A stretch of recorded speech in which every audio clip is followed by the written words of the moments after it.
भक्तीचं सामर्थ्य आहे. आज भक्त प्रल्हादाला भगवंत आज हिरण्यकश्यपीने आपल्या राजमहालामध्ये बोललं आहे, खांबाला बांधून ठेवलं. आज तुझी काही खैर नाही म्हणे. बोलव तुझ्या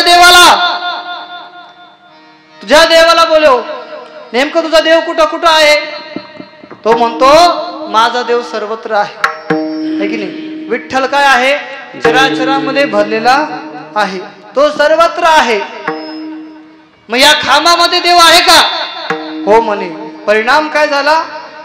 दुर्जन तो लाथ खांबावरी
लाथ मारिली दुर्जने स्तंभी नारायण प्रगटले किंवा नारायण किंवा नरसिंह प्रगटले.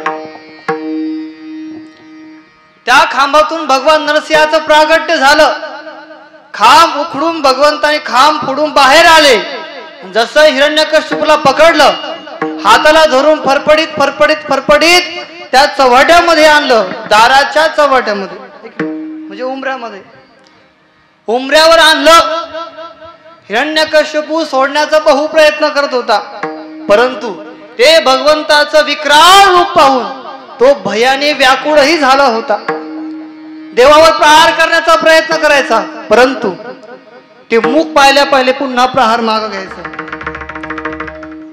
असा विचित्र भगवंताचा अवतार झाला आणि हिरण्यकश्यपूला आपल्या मांडीवर घेतलं. मारणार तेवढ्यात हिरण्यकश्यपू हसायला लागले. देवा तुम्हाला मारू शकत नाही म्हणे. का? ब्रह्मदेवाचं वरदान. बोल काय काय वरदान दिलं म्हणे ब्रह्मदेवन तुला? हिरण्यकश्यप म्हणतो मी कोणत्याही देवाकडून मरणार नाही. भगवंत म्हणे मी देव नाही. मी कोणत्याही मानवाकडून मरणार नाही, कोणत्याही प्राण्याकडून मरणार नाही. भगवंत म्हणतात मी धड प्राणी नाही, धड मानवही नाही, धड देवही नाही. तिन्हींचं रूप माझ्यामध्ये एकत्रित आहे. पुन्हा हसायला लागला. हिरण्यकश्यप म्हणतो देव मी खाली मरणार नाही, वरही मरणार नाही. देव म्हटले तू माझ्या मांडीवर आहे. पुन्हा हसला. पुन्हा म्हटला देवा मी न घरात मरणार न बाहेर मरणार. देव म्हणतात तू आता माझ्या मांडीवर बसून कुठं आहे? उमऱ्यावर आहे. पुन्हा हसायला लागला. देवा मी न रात्री मरणार ना दिवसा मरणार. देव म्हटले चिंता करू नको, ही रात्रही नाही दिवसही नाही, मध्यान्नाची वेळ आहे, संध्याची वेळ आहे. आपण काल संध्याच्या वेळेला अभिषेक केला. पुन्हा हसायला लागला. देवा मी कोणत्या शस्त्राने मरणार नाही, कोणत्या अस्त्राने मरणार नाही. देव म्हटले मी तुझ्यासाठी नख वाढवले. जे नख खुपसले पोटात महाराज विदारीला हस्त नखी विठ्ठल.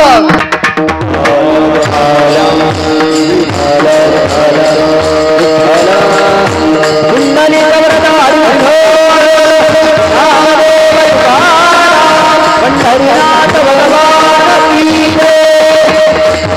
श्री संत बहिराजानंद महाराज की जय. समर्थ सद्गुरु कृष्णगिरी बाबा की जय. नरसिंह भगवान की जय.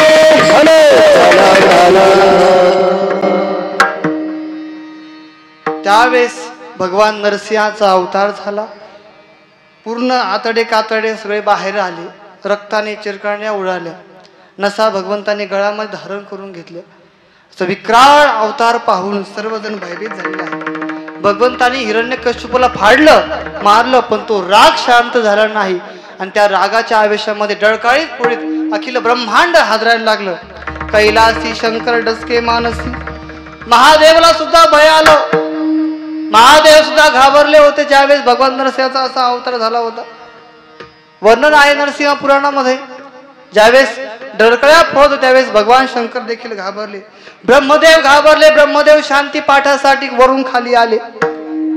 सर्व देवता स्वर्गातले घाबरले. ते वरून खाली आले आणि हिरण्यकश्यपूच्या राजमहलामध्ये देवापाशी आले. सर्वजण थरथर थरथर कापत आहे. सर्व साधू संत, सर्व देवी, सर्वजण आलेले आहेत. सर्वजण भगवान नरसिंहाचं हे विक्राळ रूप पाहत आहे आणि भयभीत होत आहे. कुणी त्यांच्या जवळ जाईना. नारद मुनी शांती पाठ सुरू केला. शांतिरस्तु शांतिरस्तु महानरसिंहम देवता. पुन्हा पुन्हा पुन्हा पुन्हा शांती करून शांताकारं भुजगशयनं पद्मनाभं सुरेशम अनेक श्लोकाने अनेक स्तुतीने भगवान नरसिंहाला शांत करण्याचा प्रयत्न केला. पण भगवान नरसिंह शांत काय होईना. म्हणून ब्रह्मदेव पुढे गेले. देवा शांत व्हा. त्यांच्यावर डळकळी फोडली. ब्रह्मदेव इथं होते म्हणून त्या आश्रमाकडे गेले. इथून त्या आश्रमापर्यंत गेले. इंद्रदेव आले. तेही दिल्लीला जाऊन पडले. सगळे देवता आले होते पण कोणी त्यांचा राग शांत करेना. शेवटी नारद मुनी लक्ष्मी मातेला सांगितलं, देवी आपल्या पतीने काय झालं काय माहिती, फार विचित्र अवतार धारण केला आहे, फार विचित्र रूप धारण केलेलं आहे आणि ते का आता शांत होईना. देवी म्हणजे हे शक्यच नाही. माझा नवरा असं काही नाही बरं का. तो कधी दारू पिणार नाही. तो कधी ढाब्यावर जाणार नाही. माझा विश्वास आहे. अगं बाई आम्ही आताच त्याला पाहिलं. आम्ही गाडीत हिंडतो. त्याला आताच टाकळीच्या भांच्या याच्यावर पाहिलं. तो म्हणते असं बरोबर काही का असं गुण दोष घराच्यांना कळत नाही पण दारच्यांना लवकर कळत होता. विठ्ठल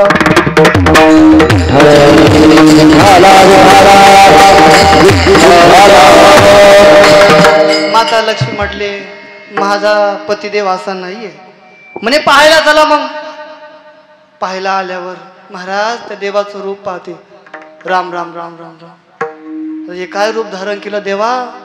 माता लक्ष्मी पुढे सरसावल्या. तेवढ्यात पुन्हा डळकळी फोडली. पुन्हा माता लक्ष्मी वापस आल्या. हे माझे पतिदेव नसावे म्हणे. अहो म्हणे तुमचेच आहे म्हणे. का रूप धारण केलं असं म्हणे. या बालकासाठी, या भक्त प्रल्हादासाठी असं रूप धारण केलं म्हणे. माता लक्ष्मी म्हणे जर हे माझ्याकडून शांत होत नसेल, ज्याच्यासाठी अवतार धारण केला त्याला पुढं करा. भक्त प्रल्हादाला पुढं केलं. भयभीत आहे भक्त प्रल्हाद. भयभीत अवस्थेमध्ये भक्त प्रल्हाद पुढे सरसावले आणि पुढे सरसावल्यावर हात जोडून भगवंताची आळवणी करतात, स्तुती करतात. आणि ज्यावेळेस नरसिंह देवताने भक्त प्रल्हादाला पाहिलं, महाराज उचलून त्याला कुठं घेतलं, मांडीवर घेतलं. आणि मांडीवर घेतल्यावर राग शांत केला. आणि राग शांत करता करता भक्त प्रल्हादाला चाटायला सुरुवात केली. विठ्ठल केलं. वरतून चंदनाचा अभिषेक, दह्याचा, दुधाचा अभिषेक, मधाचा अभिषेक, पंचामृताचा अभिषेक. वरतून चंदन ही शीतल असतं म्हणून चंदनाचा अभिषेक केला शांत होण्यासाठी. इकडे भक्त प्रल्हाद चाटायला सुरुवात केली आहे. भक्त प्रल्हाद म्हणतात देवा शांत व्हा, शांत व्हा, शांत व्हा. कालांतराने भगवान नरसिंह शांत झाले. तिथून पुढे भक्त प्रल्हादाने पुन्हा अखंड जीवन भगवंताचं नामस्मरण केलं, चिंतन केलं. आणि इथे आपल्या या श्रीसंत बहिरा जात्रे संसारामध्ये देखील श्रीसंत बहिरा जात्रेदानी भगवान नरसिंहाची उपासना केली आहे, त्यांची आळवणी केलेली आहे. अखंड जीवन त्यांनी भगवान नरसिंहाच्या भक्तीमध्ये घालवले आहे. भैरवी ग्रंथामध्ये सखोल असा अध्ययन त्याच्यामध्ये आढळून येतं. अनेक प्रकारच्या ओव्या भगवान नरसिंहाच्या संबंधी, उपासनेच्या संबंधीमध्ये संत बहिरा जातवेदांनी वापरलेले आहे. हृदय ज्ञानाधिष्ठान ऐसा नर हरी परिपूर्ण, तो माझे भजनीय निधान, जो निरंतर, तो माझ्या भजनामध्ये निरंतर आहे. कोण? भगवान नरसिंह. आणि त्यांची उपासना संत बहिरा जातवेद करायचे. म्हणून आज आपण त्यांच्या उपासनेला वाव देता, त्यांच्या उत्साहामध्ये, त्यांच्या आनंदामध्ये आपण सामील झालो. म्हणून हे नरसिंह नवरात्र. विठ्ठल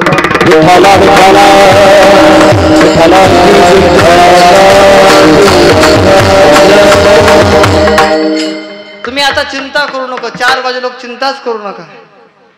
जरी काल उपवास असला तरी सुद्धा आपण टेन्शनच घ्यायचं नाही, कारण 3-4 पातेले आमटी वाढते पुष्कळ होईल. जेवढ्यांना येता येईल तेवढ्यांना या, आहे की नाही.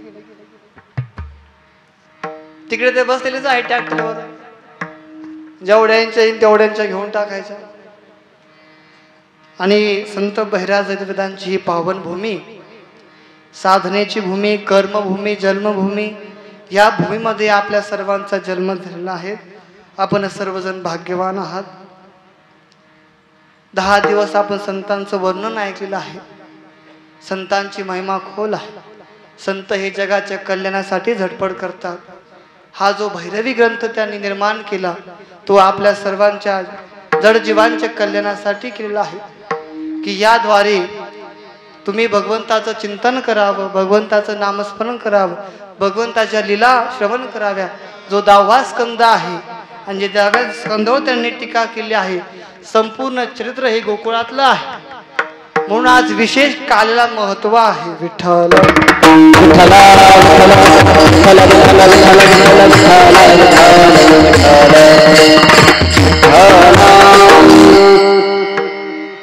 आणि 10व्या स्कंदामध्ये काल्याचं फार वर्णन केलेलं आहे, ठीक आहे. आणि विशेष करून वारकरी संप्रदायामध्ये काल्यालाही तेवढंच महत्व दिलेलं आहे. संतांनी भगवान श्रीकृष्णाच्या चरित्राला वर जेवढा डिमांड दिलेला आहे, जेवढं महत्व त्या गोष्टीला दिलेलं आहे, तेवढंच महत्व ह्या ग्रंथामध्ये संतांनी या ठिकाणी दिलेलं आहे. म्हणून भगवान श्रीकृष्णाचं चरित्र वर्णन करता करता आपण भगवान नरसिंहाची देखील उपासना करत राहिलो आहे. 7 दिवस ज्ञानेश्वरीचं पारायण झालं, 9 दिवस ज्ञानेश्वरीचं पारायण झालं, भैरवी ग्रंथाचं पारायण झालेलं आहे. आणि कालांतराने काल सांगितल्याप्रमाणे की आपण भैरवी ग्रंथ हा मोठ्या संख्येने उपलब्ध करून देणार आहे. प्रत्येकाच्या घरामध्ये भैरवी ग्रंथ असणार आहे. तर अजून थोडंसं नाही का आपल्याला फिल्टर करायचं आहे आणि त्याचं काम पूजनीय चंद्रशेखरजी महाराज देगलूरकर हे करणार आहे. त्यांच्या नियोजनाखाली आपण या ग्रंथाचं पुन्हा शुद्धीकरण करणार आहोत, कारण काही ओव्या त्याच्यामध्ये मागं पुढे झालेल्या आहेत आणि त्याचं विवेचन करून आदरणीय बाबाजींनी याचं नियोजन केलेलं आहे. त्यांच्या मार्गदर्शनाखाली आपण सर्व काही इथं करणार आहे. हे संस्थान असो, इथं प्रत्येक वीट कुडक कशी लागणार आहे, सभामंडपाचं काम असो, मंदिराचं काम असो, कोणतंही काम असो, हे बाबाजींच्याच नियोजनाखाली होणार आहे. आणि आपल्या मनाने कुठलाही कोणतंही काम होणार नाही. जर बाबाच्या नियोजनाखाली होत असेल तर इथं स्वर्ग होणार. आपल्या नियोजनाखाली जर झालं तर मग इथं मग विठ्ठल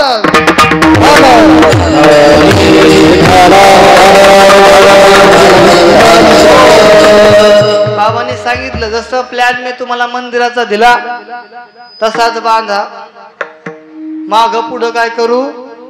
हा, जर तुम्हाला तसं करायचं मग तुम्हीच करा, है की नाही. मग आम्ही तिथं थांबतो, महाराजाला घेऊन जातो. विठ्ठल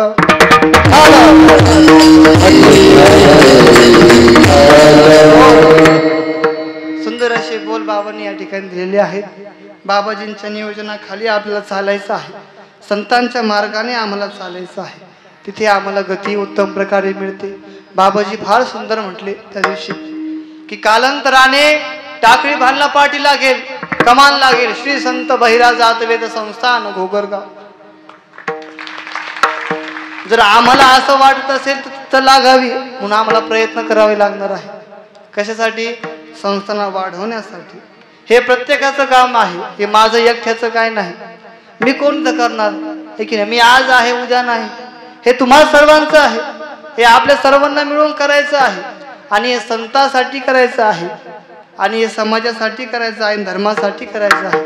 हे फक्त घोगरगाव पुरतं मर्यादित नसावं, हे महाराष्ट्रामध्ये झालं पाहिजे, महाराष्ट्राच्या बाहेरही गेलं पाहिजे. याकरता आपल्याला हे कार्य करायचं आहे. निश्चितपणे ज्या ज्या संतांची महिमा महाराष्ट्रावर पोहोचलेली आहे, फक्त संत बहिराज जातवेद महाराज मागे आलेले आहे, त्या संतांची महिमा आपल्याला महाराष्ट्रावर पोहोचायचा प्रयत्न करायचा आहे. या प्रयत्नामध्ये आपण सर्वजण पंचक्रोशीतील सर्व ग्रामस्थ महाराज मंडळी आणि श्रोते मंडळी आपल्या सर्वांना सहभागी व्हायचं आहे. प्रत्येकाला प्रयत्न करायचा आहे संस्थान कसं मोठं होईल, त्या अनुषंगाने आपल्या गावाचा देखील विकास होईल, आहे की नाही. नुसतं संस्थान हो मोठं होणार नाही. बाबाला काय एवढ्या बिल्डिंग काय वर उरावर बांधून नाही न्यायच्या, आहे की नाही. हे तुमच्यासाठी सगळं होणार आहे. हे सभा मंडप आम्ही का करतो, एवढा खर्च कशासाठी चालू आहे. कीर्तनाचा एक एक रुपया आम्ही इथं घालतो, आहे की नाही. पैसे जे काही सर्व काही भेटतात आम्ही सर्वजण इथं लावतो. आता माझ्यासोबत येताना सगळ्यांना माहिती, आम्ही काय असं साईडला काढून ठेवत नाही, आहे की नाही. इथंच घालतो आहे आणि तुम्हाला ते सर्व काही दिसत आहे. ग्रामस्थांनीही खूप सहकार्य केलं आहे, खूप मदत आहे ग्रामस्थाची. घोगरगावची देखील खूप मदत आहे. आणि एवढं सुंदर असं वनामध्ये ह्या जंगलामध्ये आपण जंगल में मंगल केलेलं आहे. इथं काय केलेलं आहे, मंगल केलेलं आहे. आणि एड्या बाबरी होत्या, आता इथं सर्व काही मंगलतेचं वातावरण निर्माण होत आहे. आणि अजून पुढे आम्हाला हे करायचं आहे. म्हणून कोणाचाही कोणाविषयी जर द्वेष असेल, मत्सर असेल, तिथंच आम्हाला सोडून द्यायचं आहे. आणि सोडून देऊन प्रत्येकाने प्रत्येकासोबत प्रेमाने वागायला सुरुवात करायची आहे. आणि काही कुलट बोलून किंवा सेडवाकडं बोलून काही सार्थक होत नाही, आहे की नाही. पवित्र शुद्ध आम्हाला वाणी आमच्या मुखातून निघाली पाहिजे. आणि आपण जे बोलतो ते समोरचं सगळं कळतं, पण तू गप्प बसतो. मग गप्प बसण्याचा परिणाम असं समजू नका की तू काही करणार नाही, सगळं काही त्याला कळतं, समोरच्याला कळतं. तो आई वेस टोला मारतो, विठ्ठला विठ्ठला विठ्ठला.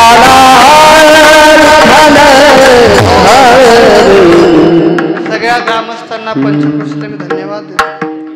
आता जैनपूर हे आमचं माहेर घरी, बेलपिंपळगाव आमचं जवळचं आहे, चेंडूफळ आमचं जवळचं आहे. आणि बेल पॅन्ट्री तर आता तर लईच जवळ झाली हो महाराज. विठ्ठल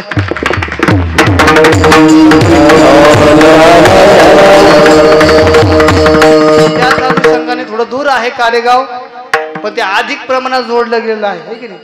या ठिकाणी कारेगावचेही मंडळ या ठिकाणी आलेले आहेत, त्यांनाही मी धन्यवाद देतो. आता ते मोठं योगदान आपलं करणार असावं, आहे की नाही. त्यांचंही खूप योगदान आपल्या ह्या संस्थांसाठी आहे. समस्त ग्रामस्थांचं योगदान आहे. टाकळी भान असो, चेंडूफळ असो, नदीच्या पलीकडे पण ते अलीकडे येत असतात, सहकार्य करत असतात. सगळ्या पंचकृषीचं आपल्याला सहकार्य आहे. सर्वांना धन्यवाद आहे. 10 दिवस नरसिंह नवरात्र या ठिकाणी पार पडला. अखंड हरिनाम सप्ताह या ठिकाणी पार पडलेला आहे की नाही. 10 दिवसाचा कार्यक्रम या ठिकाणी पार पडलेला आहे. आणि पार पडत असताना आजची ही काल्याची सेवा आपल्या उपस्थितीमध्ये मी करत आहे. सद्गुरू बाबाजींच्या कृपा आशीर्वादाने यथायोग्यपणे हा कार्यक्रम पार पडलेला आहे. कोणत्याही प्रकारचं विघ्न आपल्या या कार्यक्रमात आलेला नाही आहे. आणि त्याच प्रकारे तुमच्या मनात विघ्न आलं असावं की जावा का नाही, जर वरतून खाली पडलं तर अवघड होईल. व्यवसाय सभा मंडपी बाबा आम्हाला कुठं कुठं ठेवीन.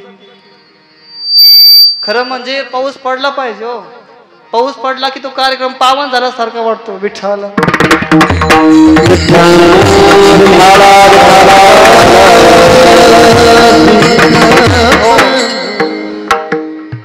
मागच्या वेळेस काल झाल्यावर पाऊस पडला, है की नाही. ह्यावेळेस ते खांद्यावेळेस शक्यता असू शकते. कांदे झाकून ठेवले का? बर. काहींची चाळीत गेली. काही लोक म्हटले महाराज तुम्ही कांद्याचा फार द्वेष करता. काही हरकत नाही, आता मी चांगलं म्हणतो. तुमच्या कांद्याला भाव आला का मला भाव येतो मग. बर. कारण की आता त्याचा आमचा द्वेष आहे, पण याचा आमचा द्वेष. आता त्याला जर तुम्ही भाव आणला देवाच्या कृपेने त्यालाही भाव मिळू, आणि जर त्याला भाव आला तर मग आमच्या मंदिराला फार मोठं डिमांड येईल. कारण तुमच्या जोरावर हे मंदिर होणार आहे, आमच्या जोरावर नाही होणार, है की नाही. आणि खूप लोकांनी देखील या ठिकाणी योगदान संस्थांसाठी दिलेलं आहे. मंदिरासाठी 51 हजार, काहींचे 75 हजार वर्गणी आहे.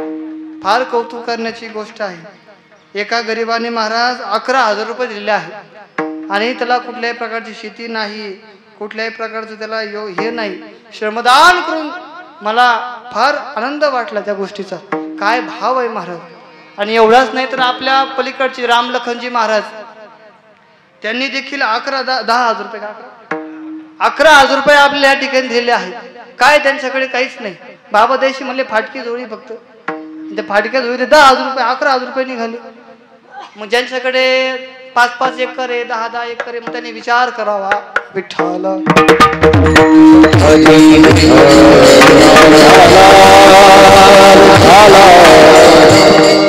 विचार करावा म्हटला. परत माई मी गेलो कुरकुर नका करू. मग द्यायचं तर द्या नाहीतर नाही दिलं तरी चालेल. देवाला संतांचं काम आम्हाला करायचं. तुम्ही माझ्यासाठी काही करत नाही. हे गावासाठी धर्मासाठी आम्ही करत राहिलेलो आहे. मग त्याच्यासाठी आम्हाला सर्व काही या ठिकाणी करायचं आहे. ठरवू आपण पुढच्या महिन्यात आपण काम सुरू करू किंवा याच महिन्यात आपण काम सुरू करू. बाबाजींचा निरोप आला की लगेच कामाला सुरुवात करू. इंजिनियर ही बाबाचेच आहे. मग त्यांच्याच नियोजनाखाली आपण या ठिकाणी मंदिराचं काम देखील चालू करणार आहे. आता 10 दिवस नवरात्र झाला. 10 दिवस आम्ही अन्न खाल्लं आहे की नाही. तो प्रसाद आम्ही खाल्ला. कोणता? जेवणाचा. मला प्रार्थना करायला सुरुवात तिकडं जावं लागतं. पण कधी कधी असं व्हायचं पाण्याचा ग्लास घेऊन गेल्यावर जेवण इकडं यायचं. म्हटलं आता प्रार्थना कोणाची करावी? भांड्याची करावी का माणसाची करावी? अगोदर वाढायला सुरुवात करायची. जोपर्यंत त्या पदार्थावर त्या पदार्थाचं अन्नात रूपांतर होत नाही तोपर्यंत ते फक्त निष्काम पदार्थ आहे. घरामध्ये देखील आम्ही प्रार्थना करून जर भोजन जर करत नसल तर ते निष्काम पदार्थ आहे. त्याच्यामध्ये तमोगुण येतो, रजोगुण येतो. सत्वगुण येण्यासाठी आम्हाला काय करावं लागेल? प्रार्थना करावी लागेल. त्या पदार्थावर देवाचा आशीर्वाद आणावा लागेल. अगोदर भगवंताला ते दाखवावं लागेल. त्यावेळेस कुठेतरी त्याच्यामध्ये सात्विकता येईल. नाही तर आम्ही पाय धुत नाही, चप्पल घालतो, लगेच बसतो. इकडे म्हणतात वदनी कवळ घेता, तिकडे 4 घास होतात आणि तो म्हणतो उदरना भरून. एवढ्या अवघड गोष्टी महाराज. वेळच नाही आमच्याकडे. खायला वेळ नाही, झोपायला वेळ नाही, खायलाच वेळ नाही. प्रार्थना देखील आम्ही होऊन देत नाही. पंक्ती सांगितली आम्ही आखून ठेवलं. ती दोरीने आमच्या भक्त मंडळाने आखून ठेवलं. आम्ही फार त्या आखण्याच्या पलीकडे गेलो. आउट ऑफ करू क्षेत्राच्या बाहेर आहे की नाही. बाउंड्रीच्या बाहेर गेलो आम्ही. कसं वाढायचं मुलांनी हे मुलांना कळालं. महिला पार या इकडपर्यंत. एखाद्या म्हणत्या आम्ही आता हे झालेला आहे कार्यक्रम थोडासा खराटा मारती. मै साडी भरली तर, मै पांढरे कपडे भरले तर लोक मला पाहणार नाही का झाडून घेताना? लोकांनी पाहावं. अरे असं वाटत असेल तर तुम्ही तसं मग करा. तुम्हाला असं वाटत असेल आम्ही सेवा करतोय तर ईश्वराने पाहावं. कडक कपडे जरी घातले असले तरी पण आम्ही झाडू मारला तर निश्चितपणे तो तिथून पाहणार आहे. हा सेवा ही मनोभावाने करतात, भावाने करतात. आणि सेवा आम्ही त्या पद्धतीची ही केली पाहिजे. आणि सेवेमध्ये जर आमचा अहंकार आला तर तिथं अधोपतन निश्चित आहे. म्हणून अन्न आम्ही सात्विक खाल्लं पाहिजे. बरोबर आहे की नाही? अन्न हे सात्विक खाल्लं पाहिजे. आणि आज काल्याचा प्रसाद आहे. रोज तुम्ही पिठलं भाकर खातात आहे की नाही? रोज तुम्ही काय करतात? पिठलं भाकर खातात. आज ब्रह्मरस आपण खाणार आहे. तो प्रसाद आम्हाला कोण देणार आहे? आजचा भानुदास गीती गात प्रसाद देव पंढरीनाथ, प्रसाद देव पंढरीनाथ, प्रसाद देव पंढरीनाथ. भानुदास गीती गात प्रसाद देव पंढरीनाथ, प्रसाद देव पंढरीनाथ, प्रसाद देव पंढरीनाथ. तो काय प्रसाद नसतो आहे की नाही? पण इथे प्रसाद आहे. मंदिरात आम्हाला प्रसाद भेटतो, इतर ठिकाणी आम्हाला प्रसाद येतो. आम्ही सगळेजण एकमेकाला देतो. तोही प्रसाद आहे. पण या इथं कालेश्वर कीर्तनामध्ये विशेष प्रसादाला महत्व आहे. का? तर इथे कोण देत आहे? पांडुरंग परमात्मा आम्हाला प्रसाद देत आहे. कोण देत आहे? पांडुरंग परमात्मा प्रसाद देत आहे. आणि प्रसाद फक्त देव देतात. आणि अजून कोण देतं? संत देतात. कोणत्या संतांनी दिला?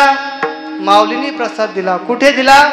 एकच डाळी झाली चंद्रभागे वाळवंटी एकच डाळी झाली चंद्रभागे वाळवंटी ओ माझा ज्ञानराजी गोपाळाची माझा ज्ञानराजा गोपाळाची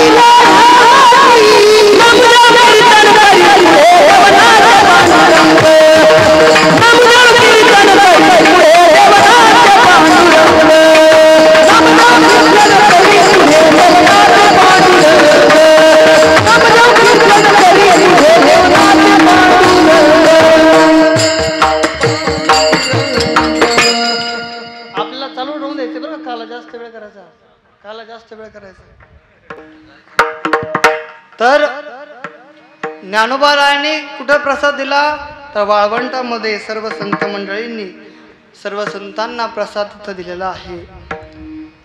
एक तर भगवंत प्रसाद देतो नाही तर संत देतो आणि तो खरा प्रसाद आहे. आणि आज काल्याचा प्रसाद आहे. ह्या दहीहंडीमध्ये ब्रह्मरस आहे आणि ह्या ब्रह्मरस सेवनासाठी आपण सर्वजण या ठिकाणी उपस्थित राहिला आहे. आणि हा रसच सेवन केला पाहिजे. देवाचा प्रसादच सेवन केला पाहिजे. त्याच्यामध्ये खरा आनंद आहे. देवाच्या प्रसादे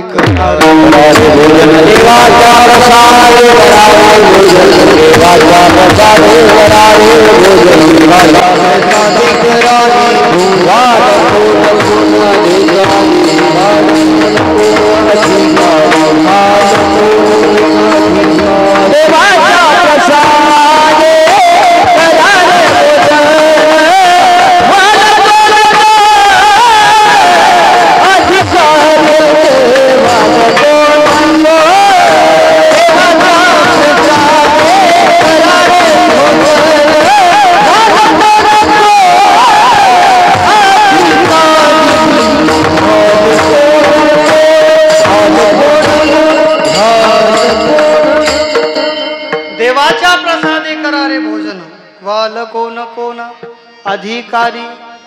आज आपण सर्वजण अधिकारी झालेलो आहे. कशाचे? देवाच्या प्रसादाचे. आज तो काला आमच्या हातात पडणार आणि भगवंत आमच्या हृदयामध्ये येणार. आणि हा दुर्मिळ आहे. काला कसा आहे? दुर्मिळ आहे. नुसता मृत्यू लोकातच नाही,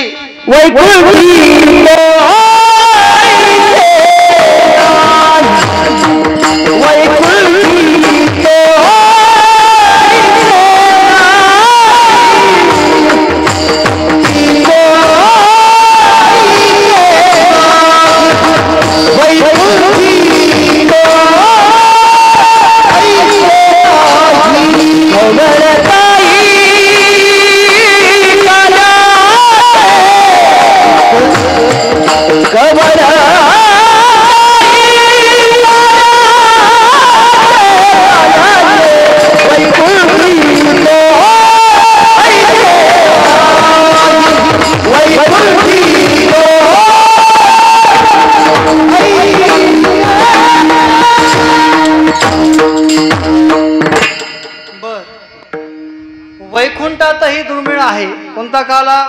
हा काला. वैकुंठी ते ऐसे नाही. विठ्ठला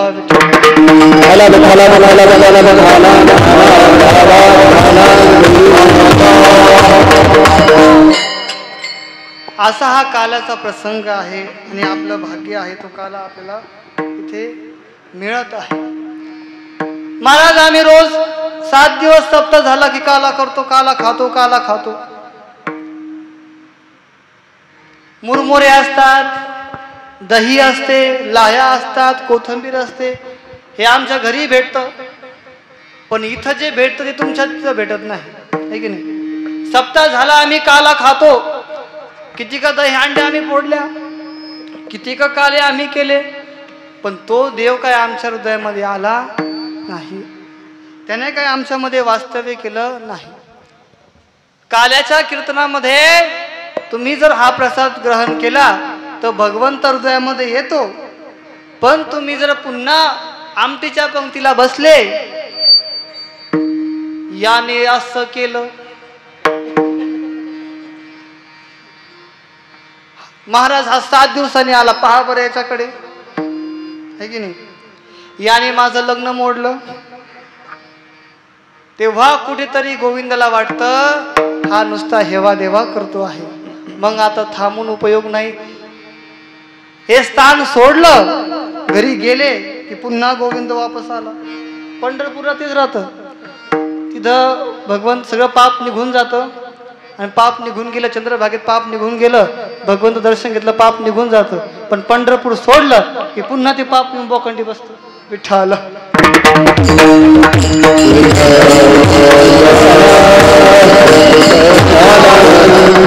का असं होतं बरं? तर मनामध्ये आम्ही तो भाव अजून उत्पन्न केला नाही, जो भाव त्या गोविंदाला पाहिजे आहे तो भाव आम्ही उत्पन्न केला पाहिजे. देवाला कोणता भाव आवडतो? शुद्ध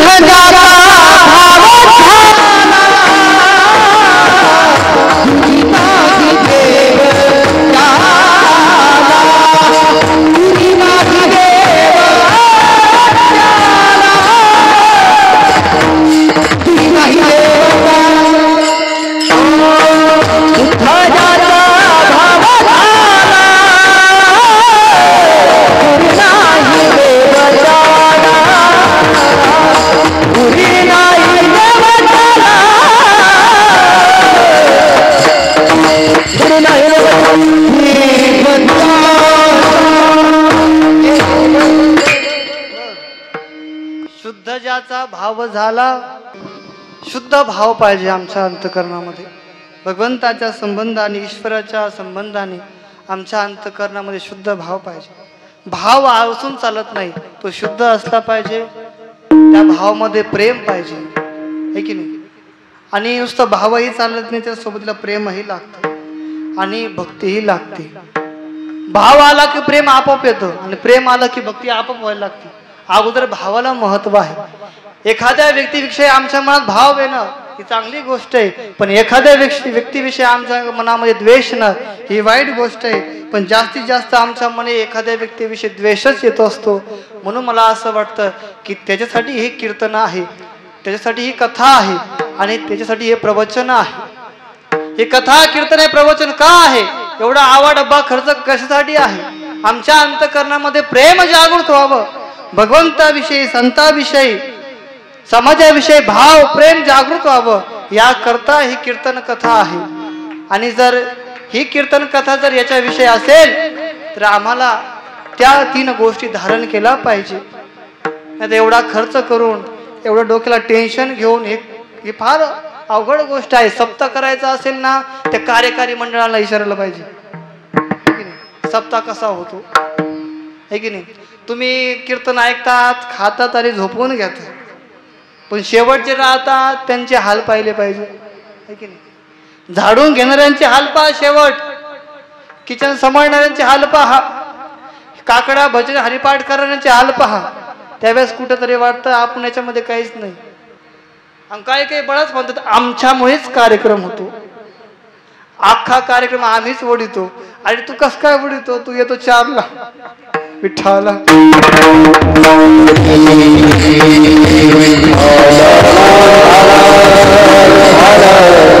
अंतकरणामध्ये शुद्ध भाव, शुद्ध प्रेम भगवंताविषयी पाहिजेच, संताविषयी पाहिजेच, पण समाजाविषयी आमच्या मनात पाहिजे. द्वेष नको आहे. भगवंत येऊ शकतो म्हणून हा काल ग्रहण करायचा आणि ग्रहण करून त्याच्याबरोबर प्रेमही ग्रहण करायचं, भावही ग्रहण करायचा आणि भक्तीही ग्रहण करायची आणि कायमस्वरूपी ठेवायची. अंतकरणामध्ये कायमस्वरूपी ठेवायची.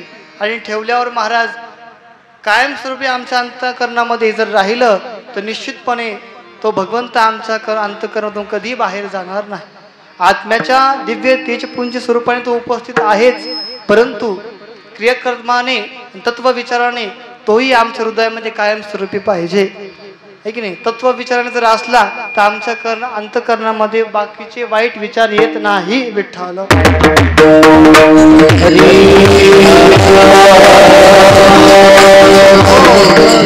सर्व काही झालेलं आहे म्हणून हा काल्याचा प्रसंग आहे. वारकरी संप्रदायामध्ये तुम्ही सप्ताह करा, नवरात्र करा, पण शेवटी काला झालाच पाहिजे असं दंडक घालून दिलेलं आहे. काला म्हणजे नेमकं काय हो? संतांनी सांगितलं काल्याच्या दिवशी काय करावं? चरित्र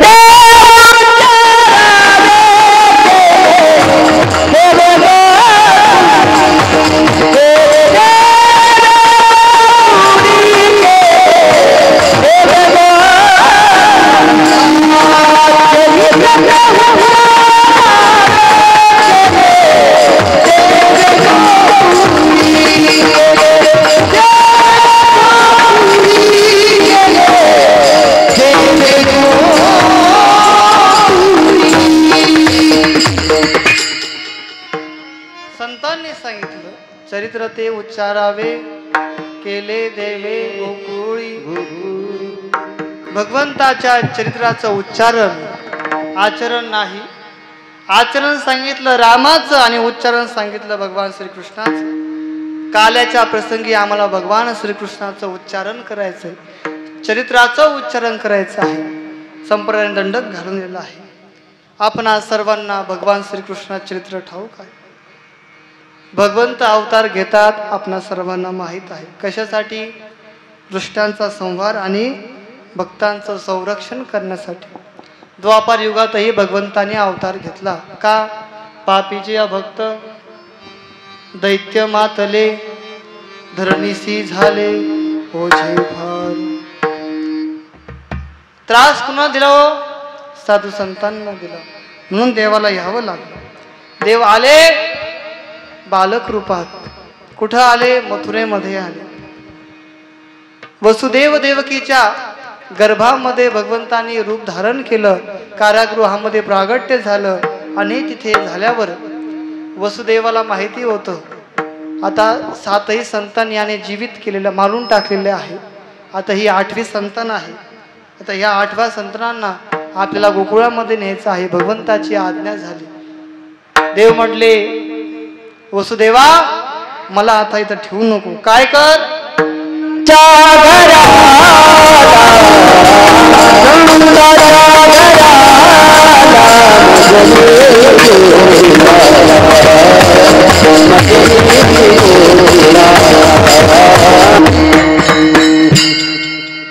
देव म्हटले वसुदेवा नंदाच्या घराला मज नेही गोकुळाला, मला गोकुळात घेऊन जा.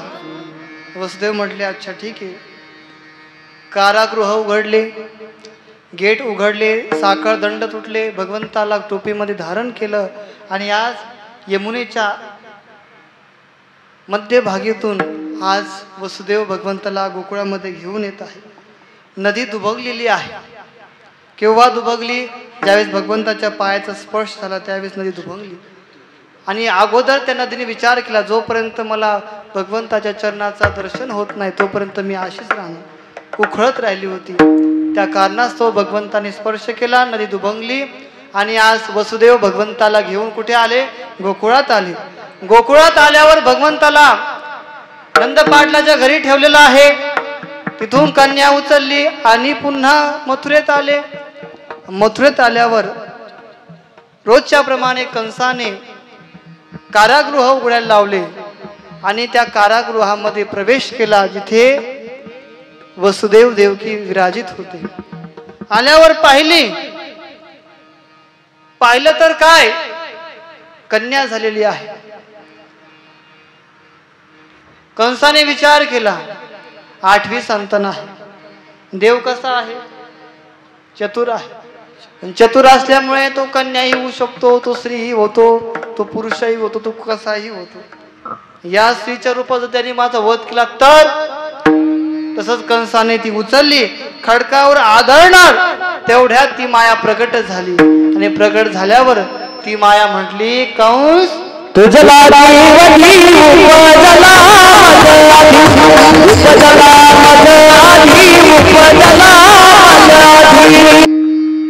तुझ लागे वधी उपजला मज आधी. माया म्हटले हे कंस तू मला काय मारणार? आणि माझ्यात एवढं सामर्थ्य आहे की तुला या ठिकाणी मी शिरच्छेद करून तुझा प्राण हिसकून घेऊ शकते, पण आज्ञा आहे देवाची, है की नाही? माझ्या अगोदर त्यांनी जन्म घेतलेला आहे.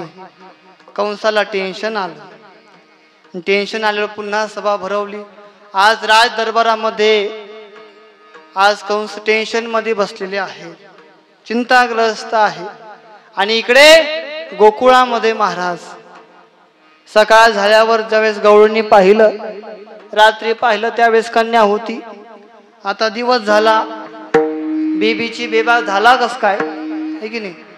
तर पाहिल्यावर आनंद वाटला. महाराज पाटील पुन्हा आपल्या कक्षेमध्ये आले. बालकाला हातामध्ये घेतलेला आहे, निहारित आहे. तेजपुंज बालक आहे महाराज. हे पाहिल्यावर इतका आनंद झाला, द्विगुणित आनंद झाला. आणि आनंदाच्या भरामध्ये कंसाने आज्ञा केली, जेवढ्या गाया माझ्याकडे आहे त्यातल्या संपूर्ण गाया तुम्ही दान स्वरूपात वाटून टाका. ब्राह्मण देवतांना बोलवलं, देवांनो यज्ञ अनुष्ठान करा. भजनीकरांना बोलवलं, भजन कीर्तन करा. आणि ही वार्ता जाऊन गावात सांगा. ज्यावेळेस गवळण पळत पळत आली गावामध्ये आणि सांगितलं, काय सांगितलं, गवळण म्हणाली, गवळण म्हणाली, गवळण म्हणाली, गवळण म्हणाली, पुत्र झाला यशोदा, पुत्र झाला यशोदा, पुत्र झाला यशोदा,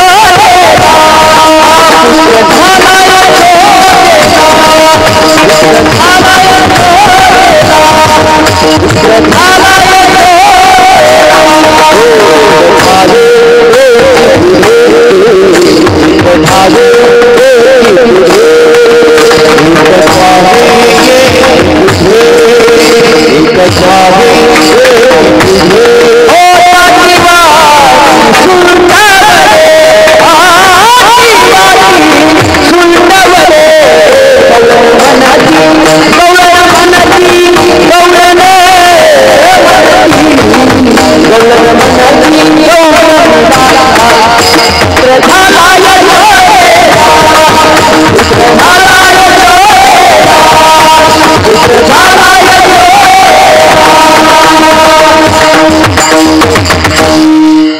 एकामेकाला सांगू लागले.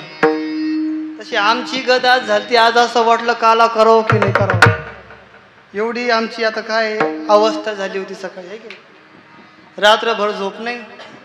सकाळी हे उठलं इथे, उठा उठा साधू संत, आणि तो पण आवाज भला मोठा भोंग्याचा. तो काय एवढा मोठा आवाज करून दिला. 5लाच उठी ती, 5ला नाही अगोदरच आहे की नाही. हा, जागरूकता असली की व्यक्तीला काही सुचत नाही, आराम झाला नाही की व्यक्तीला काही सुचत नाही. 10 दिवस दंदन होते, रात्री दंदन झाली आणि काल दिवसभर दंदन झाली. आणि त्या दंदनीमध्ये आमची दंदन झाली आहे की नाही. हे सर्व काय होत असतं. त्या अनुषंगाने आनंद झालेला आहे गोकुळामध्ये. आणि आनंदाच्या भरामध्ये सर्वांनी काय कृती केली, गुढ्या उभारल्या.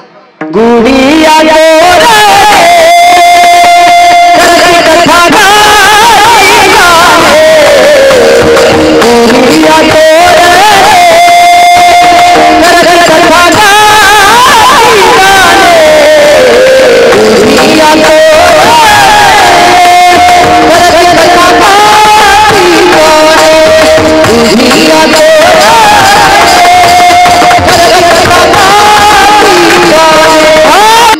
गुढ्या उभारल्या, तोरण बांधले, सडा समर्जन रांगोळ्या होऊ लागल्या.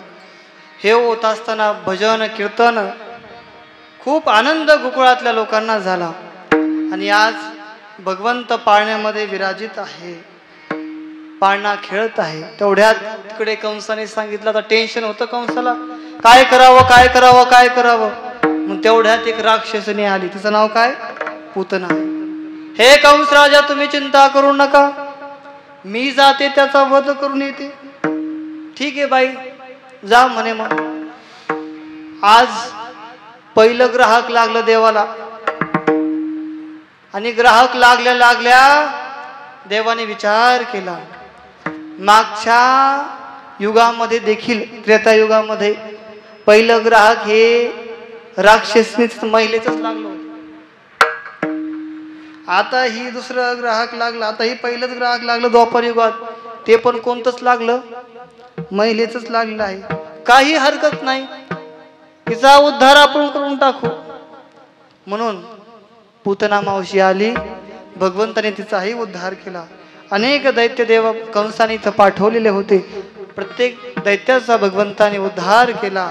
आणि आज भगवंत घराबाहेर पडलेले आहे. लहानचे मोठे झाले, घराबाहेर पडले. घराबाहेर पडल्यावर भगवंताची नजर गेली तरुण मुलांकडे, छोट्या छोट्या मुलांकडे. करे मुलांनो, तुमच्या तब्येती फार बारीक झालेल्या आहे. 10 दिवस तुम्ही खूप ताणतणाव घेतला, तुमचे गुलाबजामुन दुसऱ्यांनीच खाल्ले, तुम्हाला काहीच राहिलं नाही. काही हरकत नाही. ते म्हटले टेन्शन घेऊ नका, आम्ही आहे. पुन्हा आपण शब्दात ठेवू, विठ्ठल हा विठ्ठल.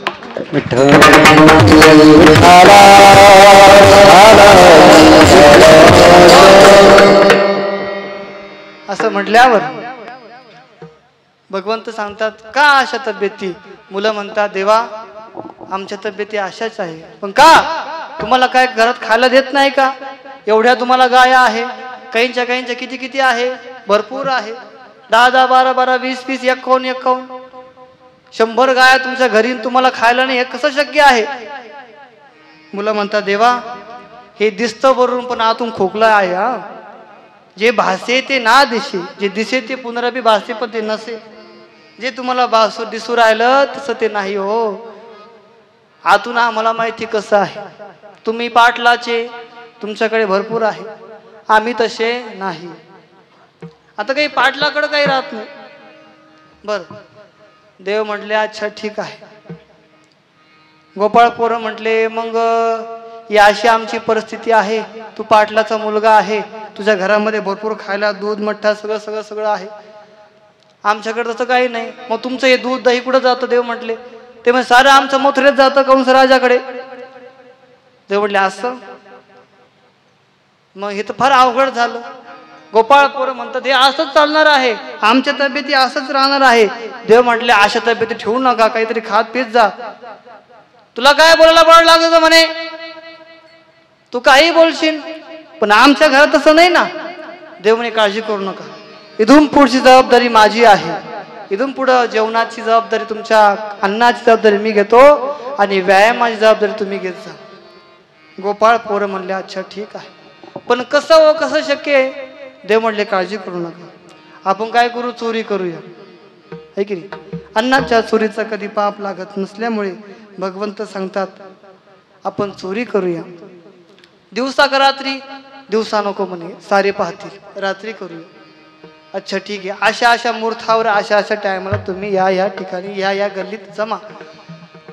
त्या मुहूर्ताला त्या टायमिंगला सगळे गोपाळ पुरं जमले. एक पूर्व दिशेला काही मुलं थांबली, काही पश्चिमेला, काही पाठीमाग, काही पुढं. देव आले. देव म्हटले अरे तुम्ही असे काय उभं राहिले, असे आपण चोरी करणार आहे का? म्हणे मग काय करावं? तो पहिलं चरण सांगितलं. याद करी प्यार लागे,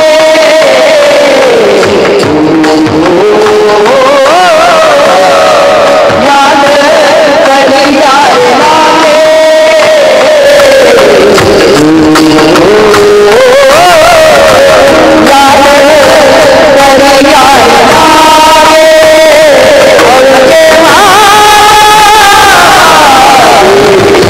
तिकडे तिकडे कशाला थांबले म्हणे, एकत्र थांबा आणि काय करा, माझ्या पाठीमाग या. याल तरी यारे लागे, अवघे माझ्या मागे मागे, माझ्या पाठीमाग या म्हणे. गोपाळपुरण देवाचं ऐकलं आणि राम देवाच्या पाठीमाग उभा राहिले. आणि तेवढ्यात एका गोपाळाने विचारलं, देवा तुझ्या पाठीमाग यायला आम्ही तयार आहे, पण तुझ्या पाठीमाग येऊन आमचा फायदा काय होणार? दुसरं चरण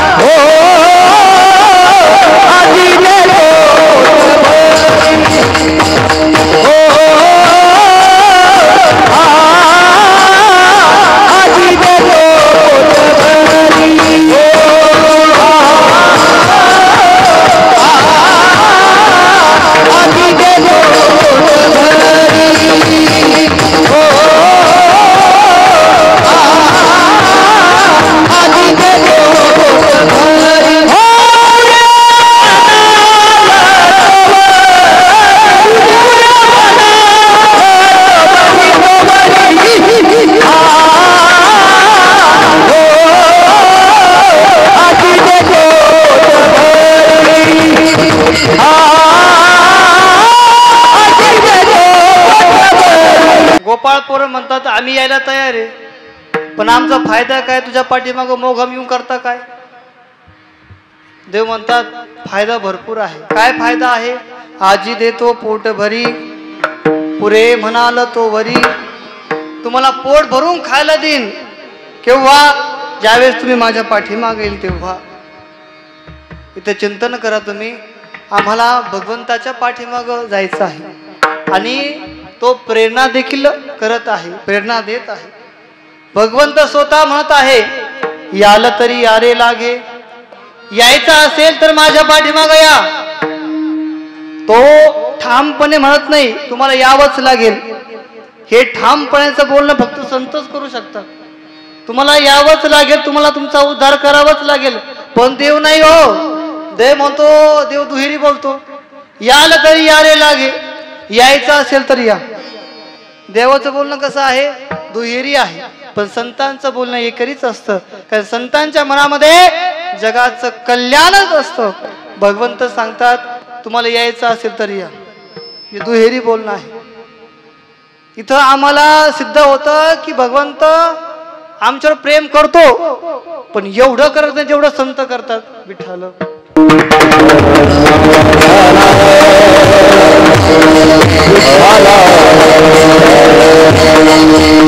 तुकाराम महाराज म्हणतात हे देवाचं दुहेरी बोलणे म्हणे. याल तरी यारे लागे, अवघे माझ्या मागे मागे. पण जरी तो बोलत असेल पण तो देव आहे, तो भगवंत आहे.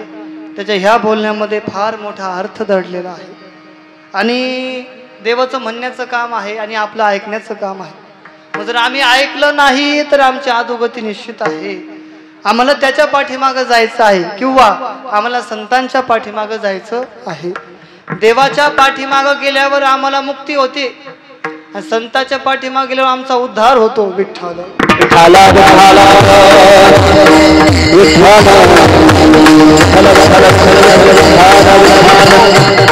देव म्हणतात मुक्ती मिळवायची असेल तर माझ्या पाठीमागं या. जर आम्हाला देवाच्या पाठीमागे जायचं असेल, जर आम्हाला मुक्ती मिळवायची असेल तर आम्हाला देवाच्या पाठीमागे जावं लागेल. देव स्वतः आमंत्रित करतो याला तरी यारे लागे, है की नाही? मग आम्हाला जावं लागेल, आम्हाला मुक्ती मिळवावं लागेल.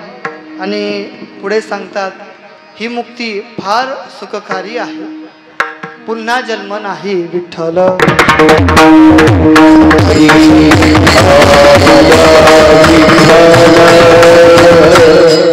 आणि हा मुक्तीचा प्रसाद मी तुम्हाला देतो आहे. आणि तो प्रसाद कसा आहे माहिती का? तृप्त होईपर्यंत. आजी देतो पोट भरी, पुरे म्हणाल तो वरी. पुरे म्हणाल. देव म्हणतात जोपर्यंत तुम्ही म्हणत नाही आता आमचं पोट भरलं, तोपर्यंत मी तुम्हाला देत राहणार, है की नाही? भगवंत आता घुसलेले एका चोरीच्या घरापाशी आलेले आहे. ज्या घरात चोरी करायची तिथं भगवंत आणि गोपाळ पोरं आले. ते म्हणतात, गोपाळ पोरं म्हणतात देवा आम्हाला पोट भरून भेटेल का? देव म्हणतात तुम्ही माझ्या पाठी मागाले ना, मग तुम्हाला निश्चितपणे पोट भरून भेटणार. तुम्ही तृप्त होशाल म्हणे. या रसाचं जो सेवन करतो भगवंत सांगतात ते तृप्त होतात. आणि जे तृप्त होतात ते माझ्या परमधामाला प्राप्त होतात. माझं धामाचं वर्णन केलं आहे. न तद्भात योते सूर्यो न शशांको न पावक यद्गत्वा निर्वदन्ते तद्धाम परमं. माझं असं हे परम पवित्र धाम आहे. या धामाला येणारे दुर्मिळ असतात आणि या धामाला ज्याला येण्याची इच्छा आहे देव म्हणतात माझ्या पाठीमागं यावं लागेल, तेव्हा कुठेतरी हे धाम मिळू शकतं. किंवा संतांच्या पाठीमागं जावे लागेल, तेव्हा कुठेतरी संत आम्हाला त्या धामाला घेऊन जाऊ शकतात. वासी वैकुंठवासी हे नेमकं पदव्या देतो कोण? जो दारू पितो, हा, जो मांस भक्षण करतो, जो पाप कृत्य करतो तो म्हणतो स्वर्गवासी झाले, वैकुंठवासी झाले. मग आम्ही कुठं जायचं? विठ्ठल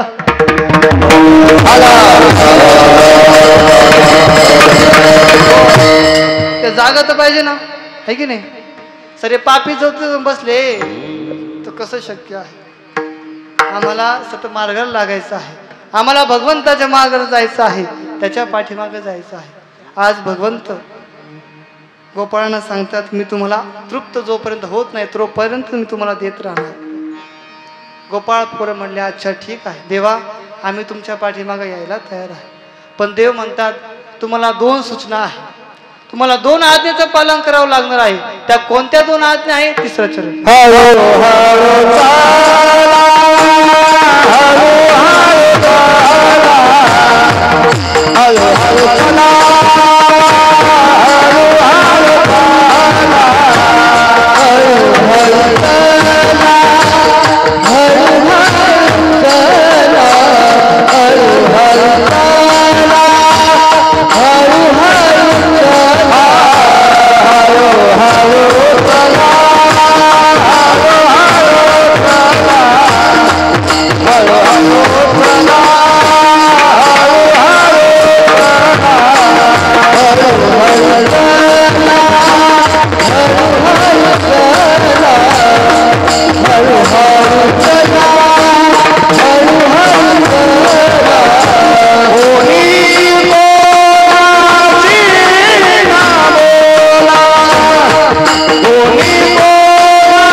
चरणामध्ये देवाने सूचना केल्या.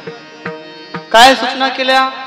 हळूहळू चला, हळूहळू चला, कुणी कुणाशी न बोला. या 2 सूचना या 3ऱ्या चरणामध्ये भगवंताने केल्या. 2 सूचना करत आहे गोपाळांना.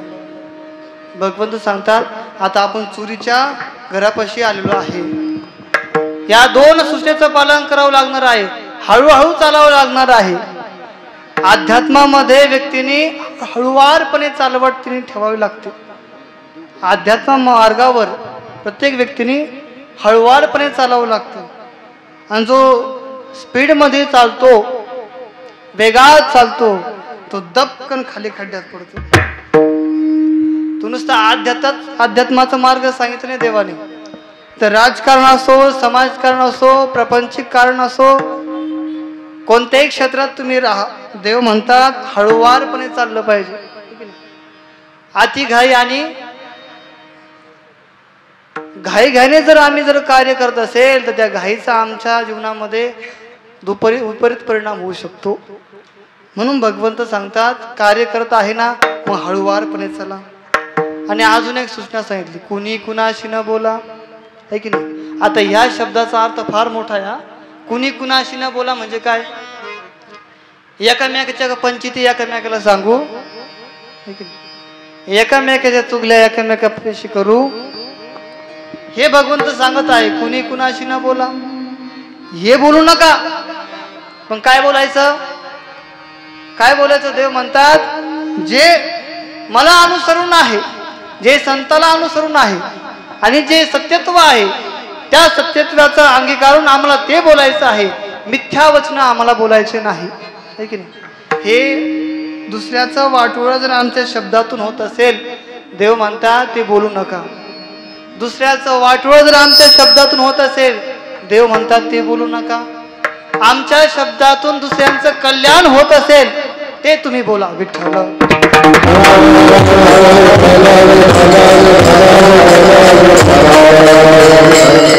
आता काही ना काही काम नाही, अशी बसते.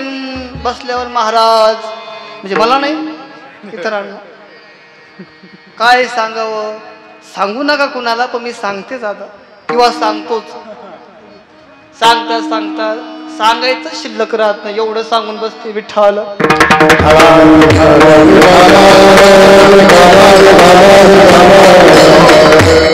याचा परिणाम फार वाईट होतो.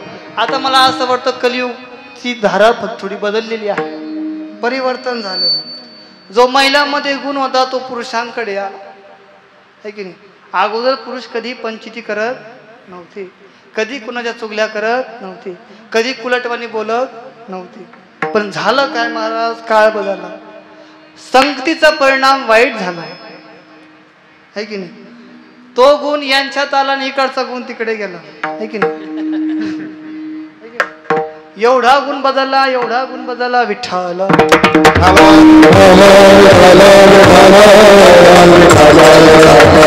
एवढा गुण बदलला, एवढा गुण बदलला महाराज. त्या गुणाला विचारूच नका. माणसं जीनची पॅन्ट घालायची, आता अवघड झालं. ते कोणतरी म्हटलं होतं आम्ही काय साड्या घालाव्या का?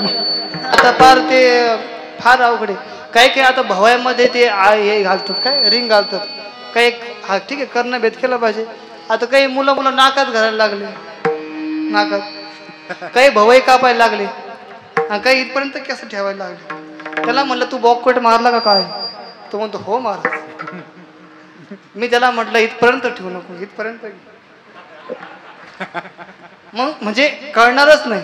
आता इथपर्यंत ठेवलं, मग हे तरी कशावर ठेवतो विठ्ठल.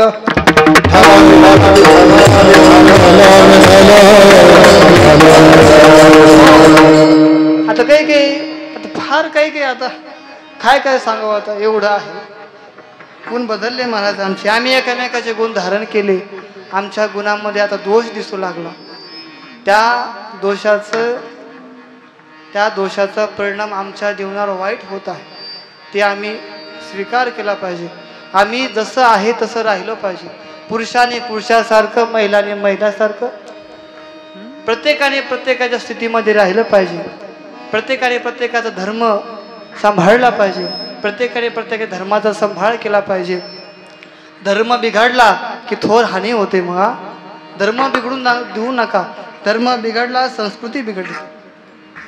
आम्हाला हे दोन्ही पाळायचं आहे. धर्म जपवायचा आहे, संस्कृती जपायची आहे.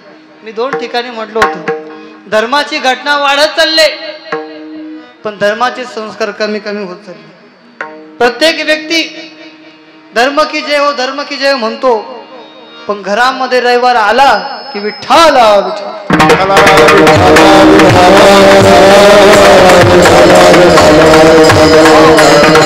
कधी त्याची एखादच ध्यानात राहत नाही. तो फक्त रविवार पाहतो. कधी तुला असं वाटतं आज शुक्रवारच आहे, पण तो शनिवार असतो, आहे की नाही? म्हणजे आम्ही आमचा धर्म जपेना. आमचा धर्म आम्ही जपला पाहिजे, तेव्हा कुठेतरी भगवंत आमच्यावर कृपा करेल, आहे की नाही? गंध आमच्या कपडाला पाहिजे, आमच्या गळ्यात तुळशीची माळ पाहिजे, आम्ही गोसेवा केली पाहिजे, गोमातेची सेवा केली पाहिजे, आम्ही साधू संतांची सेवा केली पाहिजे, आम्ही मंदिरामध्ये सेवा केली पाहिजे, आम्ही दीन दुबळ्यांची सेवा केली पाहिजे, आम्ही अनाथ आश्रमामध्ये योगदान दिलं पाहिजे. हे आमचा धर्म आहे. हा धर्म प्राण्यांचा नाही. हा धर्म कुणाचा आहे? आमचा आहे. आम्ही प्रत्येकासोबत प्रेमाने बोललो पाहिजे. हा आमचा वैयक्तिक धर्म आहे. मग ह्या धर्माचं जर आम्ही आचरण करत नसेल तर प्राण्यांमध्ये आणि आमच्यामध्ये राहिलं काय विठ्ठल?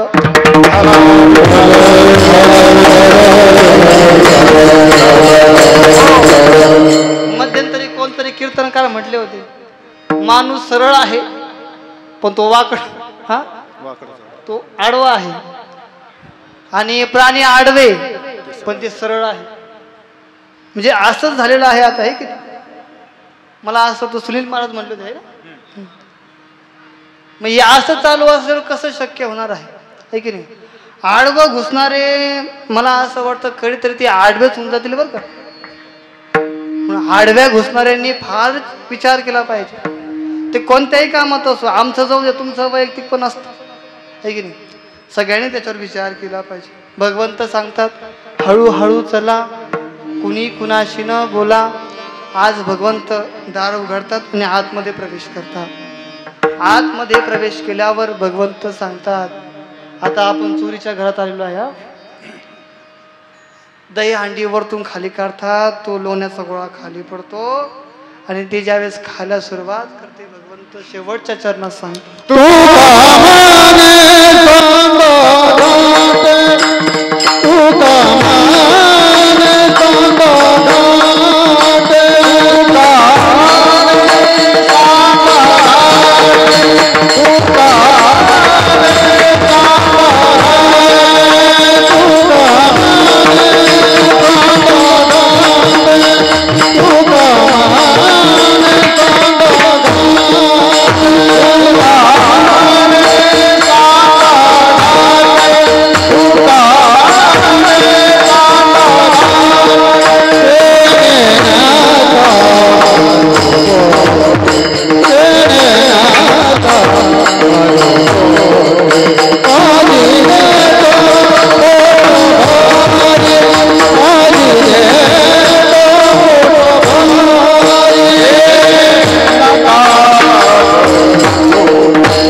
तुका म्हणे सांडा घाटे तिने नका भरू पोटे. कारण आपण आज चोरीच्या घरामध्ये आज भगवान श्रीकृष्ण अनेक लीला अनेक चोऱ्या करता करता अनेकांच्या घरी जातात. प्रत्येकाच्या घरी चोरी होते, प्रत्येकाच्या घरी चोरी होती. ही गवळण त्या गवळण सांगते काल माझ्या घरी चोरी झाली, आज तुझ्या घरी चोरी झाली. नेमकं हे चोऱ्या करतो कोण? नंतर कळतं की गावामध्ये एक टोळी तयार झालेली आहे. त्या टोळीचा मालक म्हणजे नंद पाटलाचा मुलगा आहे. तोच मिरतो का सगळ्यांना? म्हणे तोच मिरतो आहे. तो निस्ता मिरवित नाही तर ब्रह्मांड चालवतो, ब्रह्मांड मिरवितो असा तो त्रिभुवन चालक आहे. तो चोरी करतो. तो ह्या मुलांना एकत्रित करतो आणि आपापल्या घरी येतो, चोरी करण्यासाठी त्यांना प्रेरित करतो. आज सर्व गवळणी एकत्रित आलेला आहे. एक एक जाऊन करता काय, ती एक एक जाऊन गेल्यावरती यशोदा विश्वास ठेवत नाही. म्हणून सर्वजण आपण एकत्र येऊया. आज सर्व गोपिका एकत्र आल्या. आनंद पाटल्या दारापाशी गेल्या. घराच्या दारापाशी गेल्यावर माता यशोदेला आवाज देते, यशोदे कृष्णा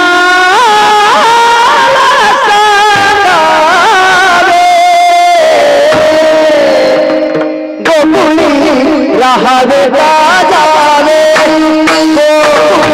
राहावे जावे, राहावे जावे, राहावे जावे, गोकुळी राहावे जावे.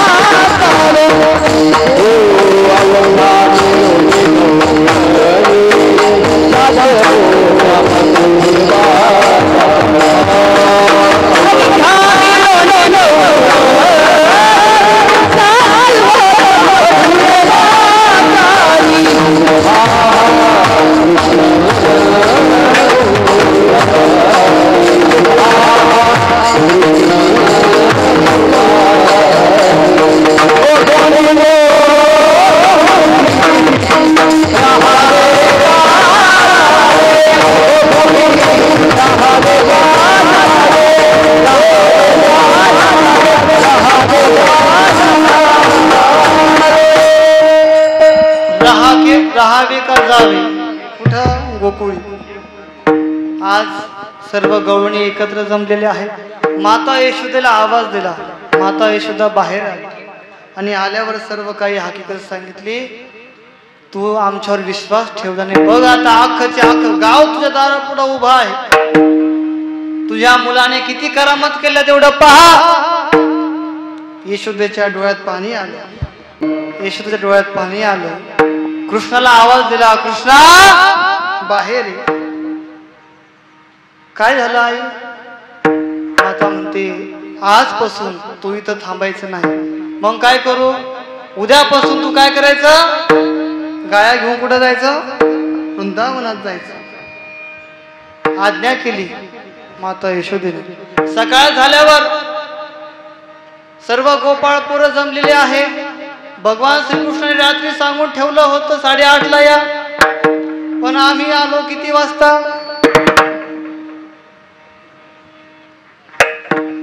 आम्ही किती वाजता आलो? 9:30 वाजता आलो. एखाद्या वेळेस जर दही हांडी फुटली असती तर विठ्ठला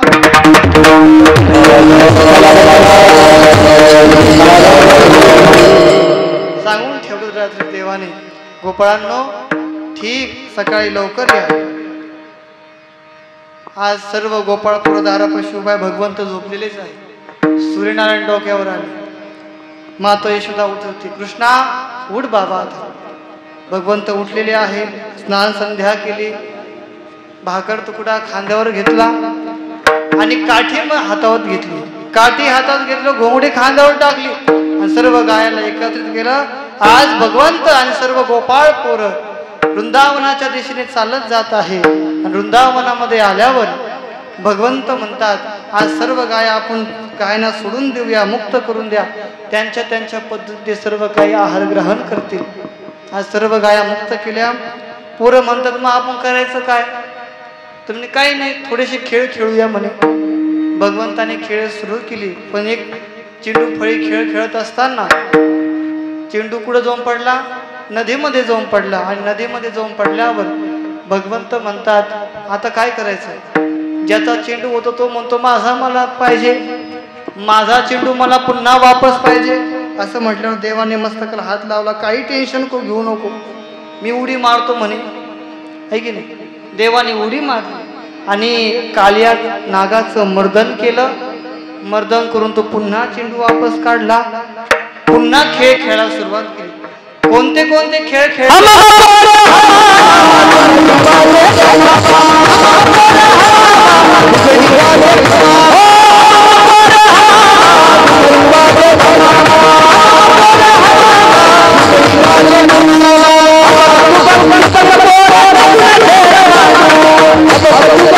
Oh,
खेळ खेळले, एकात एक खेळ घेतला, सारे खेळ मिक्स केले. चेंडू गेला कुठं, फळी गेली कुठं, बॅडमिंटन कुठं गेलं, सारे खेळ एकत्र करून टाकले. खेळाचाच खेळ केला विठ्ठल.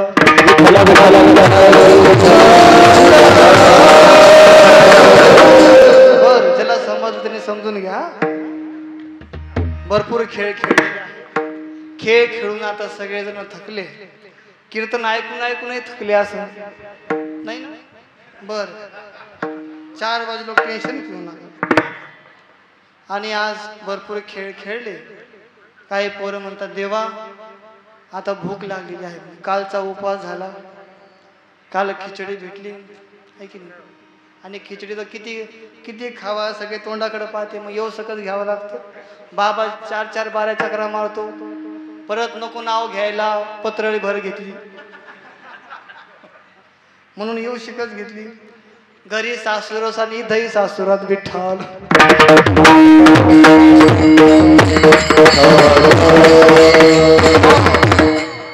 काय हरकत नाही. खेळ खेळले, थकले सर्व. भगवंत म्हणले चिंता करू नका, रिंगण करा म्हणे. गोल रिंगण केलं, सगळ्यांच्या शिदुऱ्या एकत्रित करा. आज सगळ्या शिदुऱ्या एकत्रित झालेल्या आहे आणि भगवंताने त्या सर्व शिदुऱ्या एकत्रित करून सगळ्यांच्या भाज्या, सगळ्यांचं दूध, दही, ताक एकत्र करून, सर्व भाकरी एकत्र करून त्याचा काला तयार केला. आणि भगवंताने तो काला प्रत्येकाच्या मुखात घातला. त्यांच्या मुखातला काला भगवंतांनी खाल्ला आणि भगवंतांच्या मुखातला काला गोपाळांनी खाल्ला. किती मोठा हा विश्वास आहे, तुम्ही पहा किती प्रेम आहे हे मोठं. आमच्यामध्ये आम्ही उष्ट देखील लवकर कोणाचं खात नाही, आणि ती तशी परंपराच आहे. कोणी कुणाचं उष्ट खावं, कोणी कुणाचं नाही खावं, याचे नियम सांगितलेले आहे की नाही. आता 2 जण मित्र जर एकत्र जेवायला बसले, याचा पाप तो घेतो, त्याचा पाप हा घेतो आहे की नाही. याचे दोष हा घेतो, त्याचे दोष तो घेतो. मग बसा, तुम्हाला किती जण एकत्र बसले तेवढे बसा. विठ्ठल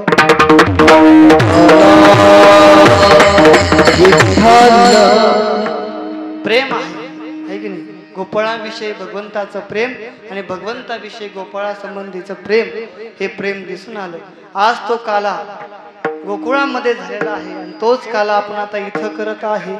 आणि ह्या काल्याच्या प्रसंगी आपण सर्वजण या ठिकाणी उपस्थित राहिले आहेत त्याबद्दल, आणि आपण सर्वजण या काल्यामध्ये सहभागी झालेले आहात त्याबद्दल साधू संतांच्या आशीर्वाद आपल्या सर्वांवर यावा. संस्थांच्या वतीने आपल्या सर्वांना धन्यवाद आहे. ज्ञानेश्वर ज्ञानराज